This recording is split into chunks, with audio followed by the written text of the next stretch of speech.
안녕하세요. 주식망구입니다. 요즘에는 무역 분쟁이 돼지 열병 같아요. 아니면 미국이랑 중국이랑 피 튀기면서 싸우더니 이제 막 트럼프는 베트남이랑 EU에 삿대질을 하기 시작을 했고, 일본은 가만히 있던 우리나라를 막 또 얍실하게 건드리기 시작을 했어요. 좀 힘이 있다 싶은 강대국들이 자신들이 보유한 여러 가지 지위나 위치들을 활용해서 선거 전에 이런 것들을 유리하게 활용하려는 전략이 미국에서 일본으로 전염이 된 것 같아요. 다른 나라도 그럴 수 있을 것 같다라고 생각을 하는 게 이제는 좀 마음이 편할 것 같아요. 일단 트럼프 같은 경우에는 뭐 예전에는 이제 중국이 가장 큰 타겟이었는데, 지금 베트남이나 EU 쪽에 하는 걸 보면 자기네 미국으로 인해서 무역 흑자를 보고 있는 모든 나라들을 대상으로 넓혔다라고 보여지는 게 맞을 것 같아요. 그래서 우리나라를 포함해서 어떤 곳에다가도 트럼프가 이제는 무역 분쟁을 일으킬 수 있다, 이렇게 해석을 하는 게 주식을 하는 사람 입장에서 심리적으로 조금 더 안정감 있게 볼 수 있을 것 같고요. 이번에 또 일본은 7월 4일부로 얍삽한 짓을 했습니다. 반도체와 디스플레이 소재에 대한 수출 규제를 우리나라에 시작한다고 발표를 했고요. 기존에는 수출을 허가할 때 20일이나 30일 정도면 됐었는데, 이제는 90일까지 질질 끌다가 아니면은 아예 안 해주겠다, 이런 심보로 발표를 했어요. 소재가 총 세 가지입니다. 첫 번째는 감강액이라고 하는 이제 반도체 노광 공정 전에 웨이퍼에 도포되는 액체인데요.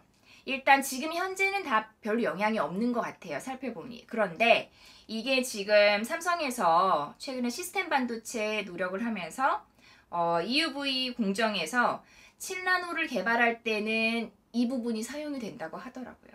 그러니까 미래 먹거리에는 영향을 주겠다라는 의도인 것 같아요. 그리고 불화수소는 반도체 식각이나 또는 세정용에 사용되는 부분이고, 마지막으로 폴리이미드라고 하는 부분은 다들 아시죠? 폴더블 폰에 사용되는 부분입니다.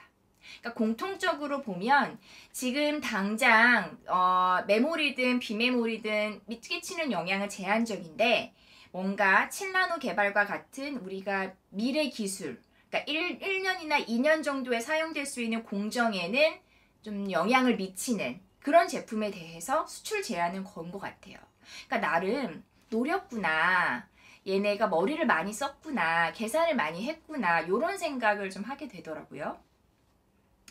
그래서 우리나라는 이에 대해서 이제 당장 소재 개발에 뭐 정부에서 돈을 투자하겠다, 매년 얼마를 투자하겠다, 뭐 제소를 하겠다, 뭐 이런 이야기를 하고 있는데, 사실 이거는 굉장히 다분히 정치적인 의도를 가지고 제기를 한 건데, 경제적인 논리로 대응을 해봤자 사실 큰 영향은 없을 것 같아요. 그리고 사실 이런 뉴스가 처음 보도되었을 때 당장 영향은 미미하기 때문에 사실 반도체 섹터에 미치는 영향이 제한적이다라는 의견이 있었지만, 며칠 후에는 좀 시장 흐름이 반전되기도 했었죠. 최근 끝날 때는, 이번 주 끝날 때는. 왜냐하면 사실 어떤 뉴스가 터졌을 때 처음에는 대부분 제한적이야 라는 의견이 많아요. 하지만 시간이 더욱더 지나갈수록 그에 대한 영향은 사실 어느 정도 있는 게 팩트거든요. 그래서 이런 부분도 반도체, 특히 반도체 부분에서, 왜냐하면 디스플레이는 소재가 반도체보다 조금 덜 개발이 된 부분이 미흡한 부분이라고 하더라도 괜찮은데, 반도체는 굉장히 까다롭게 더 기술 개발에 요구되는 소재를 사용해야 되거든요. 근데 우리나라가 사실 반도체 강국이다 보니까 일본에서 그런 포인트를 노렸던 것 같고, 지금 일본도 선거를 앞두고 여러 가지 대내적으로 위축된 상황을 해결하기 위한 모멘텀으로 우리나라를 걸고 넘어진 게 아닌가, 반일 감정, 이런 것들. 다분히 정치적인 의도와 계산을 깔고 한 것인데, 실질적으로 1, 2년 후에 우리나라 반도체 시장에 영향을 미칠 수 있는 부분이어서 반도체 섹터 측면에서는 펀더멘털적으로는 안 좋다라고 보는 게 맞을 것 같고요. 반면에 센티멘탈, 심리적인 측면에서 당장은 조금 좋을 수도 있다라고 보여지고 있습니다. 그러니까 어떤 이유냐면, 일본에서 사실 반도체, 특히 D램 쪽이나 낸드 쪽 같은 경우는, 이런 메모리 쪽은 우리나라의 시장 점유율이 굉장히 높잖아요. 근데 일본에서 우리나라로 태클을 걸게 되면 우리나라가 만일에 이제 그런 진짜 메모리 반도체를 생산하는데 영향을 받아서 글로벌 물량을 추례하는데 제한적으로 물량이 나온다라고 하면, 사실 우리나라 제품을 쓰는 게 거의 글로벌 중요한 회사들이 다 쓰고 있는데 그들의 수요와 공급 측면에서 영향을 미칠 수 있잖아요. 그래서 심리적인 측면에서는 반도체가 안 그래도 과잉 공급인데 일본이 이렇게 태클을 걸어줘서 좀 예를 들면 데이터 센터 업체나 이런 회사들이 반도체 뭐 메모리와 관련된 제품을 조금 더 빨리 구매할 수도 있지 않을까. 그들의 움직임을 좀 앞당겨서 재고 축적을 일으킬 수 있지 않을까라는 기대감이 좀 심리적으로는 좀 긍정적으로 영향을 끼쳤던 부분인 것 같아요. 그래서 우리가 주가를 볼 때 펀더멘탈과 센티멘털의 합이다라는 그런 얘기도 많이 하는데 이번 일본과 관련된 이슈는 펀더멘탈 측면에서는 별로지만 심리적인 측면에서는 조금 영향을 미쳤다. 개인적으로는 이렇게 좀 판단을 하고 있습니다. 그리고 다음 주에는 또 중요한 부분이 나오고 있어요. 우리가 미중 정상회담, 아까 미중 무역 분쟁과 관련된 여러 가지 협상이 진행됨에도 불구하고 사실 그 이후에도 달라진 건 별로 없거든요. 여전히 경기는 안 좋아진 상황이고 정책적인 대응은 좀 더 선제적이고 디테일 있게 나와야 한다라는 의견이 많은 것 같아요.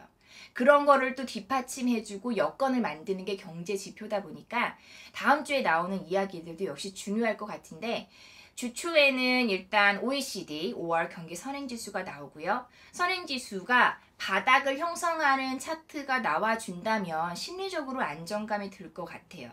경기 둔화, 리세션에 대한 위기감이 조금은 줄어들 수 있는데 그런 부분이 좀 쉽지 않을 수도 있을 것 같고요. 그리고 또 중간에는 파월 연준 의장의 청문회 발언이 있고 FOMC 의사록 공개가 있습니다. 그리고 또 주 후반에는 중국 쪽에서 수출입 지표도 예정이 되어 있고요.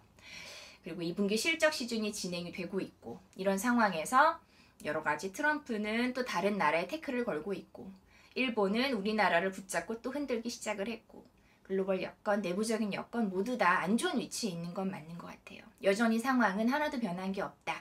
그리고 7월 달에 금리 인하에 대한 기대감을 너무 가져서 시정을 좀 긍정적으로 보진 않았으면 좋겠다라는 개인적인 의견도 있습니다.